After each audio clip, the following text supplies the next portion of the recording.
Greetings, dear ones. I am Kryon of Magnetic Service.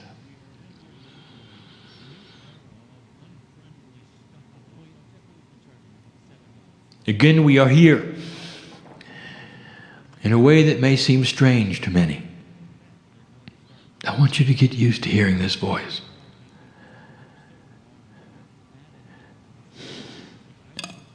I want you to understand the reality that is here. You would ask yourself, human being, is this real? You might say, Kryon, I'm having a hard time believing that you're really channeling and that the voice comes from the other side of the veil. It's so difficult. If that's what you're saying today, human being, I will say, blessed are you. For these are honest words coming from one who is struggling to work out of the three-dimensional box. And what happens is that slowly, if you ask the right questions of your own self, of your own belief, of your own psyche, you start getting shown things you didn't expect. For if indeed it is a quantum experience on the other side of the veil, if indeed I am linearizing this conversation and presenting it to my partner, if this is true, this is a quantum experience. And that means that language is only a small part of it. That the audio that you would hear or the words that are seen on the page, such a small part of it. We have spoken of something called the third language. This third language, identified some time ago, is not a language in linearity, which is the third one. It is a language of the catalyst of the three. We use the three in numerology to represent a catalytic action number. That is to say that all of you have the ability to receive what is being given at a level which is quantum and not language, and not words on a page. Even the reader of this particular message can ask for a quantum experience and be in the session with those who are in the session.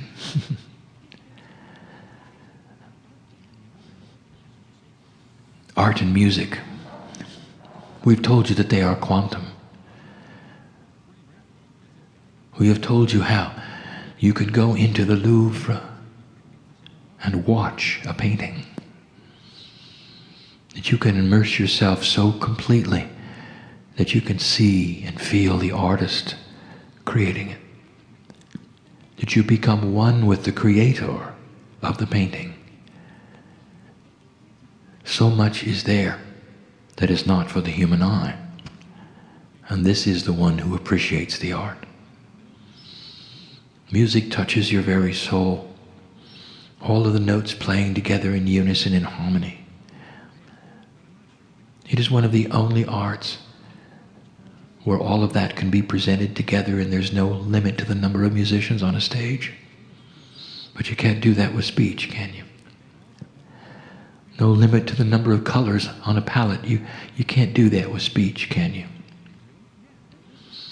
There's a little bit of quantum in everything, if you look. So look for it here before we start a message that is not going to be a quantum one filled with love necessarily, although it is. But we're choosing to do something unusual. We're going to give you some science. We've chosen perhaps an odd place for that. But we haven't. For we think in a quantum way. We wanted to come to this place. We want to honor those who built this building. We want to honor the ancestors who are listening. We've come to a very quiet place in the stillness of a Southwest. In order to give a message of clarity, of purity, so that others will also receive it in that fashion. So it is not about the message at all, it is about the delivery. It is about the energy of where you sit. It is about the preparation that we give my partner sitting in this place. And so we will. When we give a scientific message, when we give suggestions, I ask my partner to go very slow. Some of this has been revealed to him and some of it has not. I ask him to proceed slowly, for it will be seen and read clearly, and much will be seen around it. For what follows in this message is not just esoterics. There will be a practicality, and there will be physicists looking at it. And that makes my partner nervous. It is not going to be complex. For even the one sitting in the chair who doesn't understand science will still receive what they need to receive through the third language, and will understand why these things are being given. And all through this, the entourage which is poured into this place, which represents the ancestors of all of you, resounds even with the builders of this building, of the consciousness that allowed it to be planned so many years ago, for the display of ceremonies that it has on a regular basis, and what that means to the earth and the land, to continue to hear the ancients giving the sounds that they have given for so long. All of this wrapped into this building, into this place where my partner gives a message of science. Not necessarily a long one, but one which you have to hear.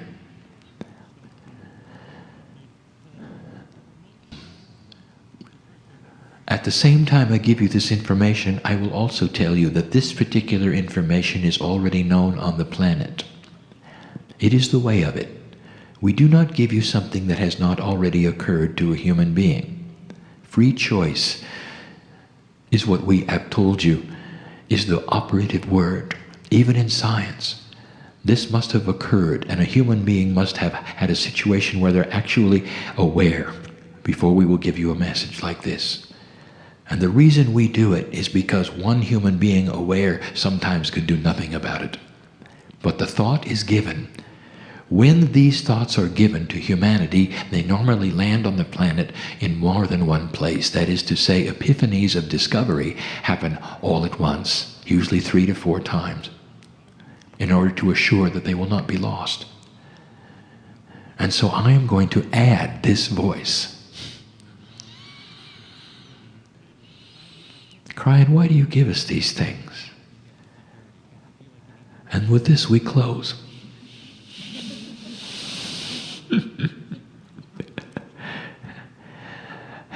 We want you to stay here.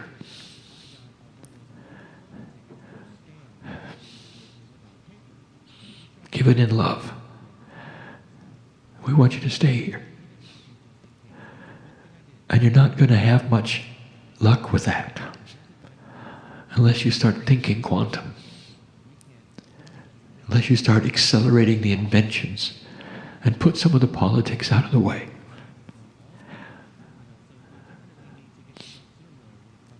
For the countries which must do this are the ones that have the highest technical abilities. And they also have the highest influential structures that are in the way of it all. It is time for the population to understand this and turn the physicists loose and not strap them with those things that are difficult with burdens. And maybe you don't know what I speak of, but they do. Because we want you to stay. In the process there will be life extension. In the process there will be epiphanies. In the process you might even find that this message was accurate and true. And then you've got a puzzle, don't you? Physicists, if you're listening to this, you've got a puzzle Because who is it who is speaking from the other side of the veil, giving you information that is true and real and scientific? At some level, you're going to have to say, it's the piece of you. At some level, you're going to have to admit that the spiritual and the science is allied, and that the creative energy that created the earth and the magnetics and the gravity and all of the things you study is a piece of you. And maybe then you'll open up. And the things that you wish to have invented, all you have to do is open the box, because you already were there and you helped in their creation. How about that one? It all has to do with the puzzle. Is this real or not? Is Kryon real or not? Is love real or not?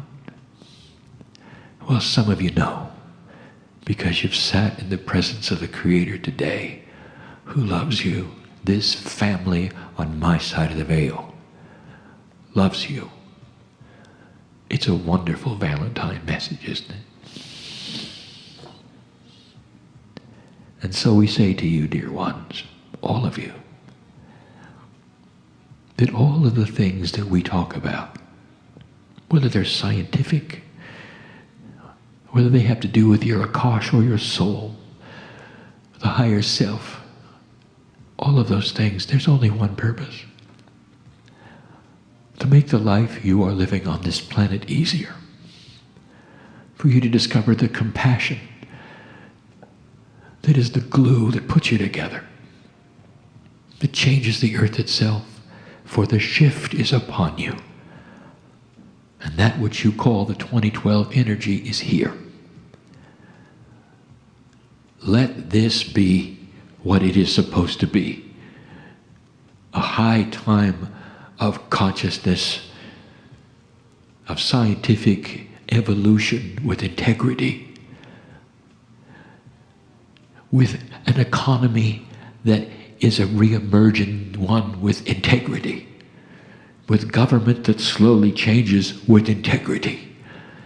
Things that you would never put together, that in the past were oxymorons, couldn't exist together. Integrity and government, integrity and insurance, integrity with banking. All of these things, a new paradigm is upon you. This shift is difficult. And we have the warrior and the worker in the chairs in front of me. And they know it, because that's why they came. I know who you are. And I celebrate each one. And so it is.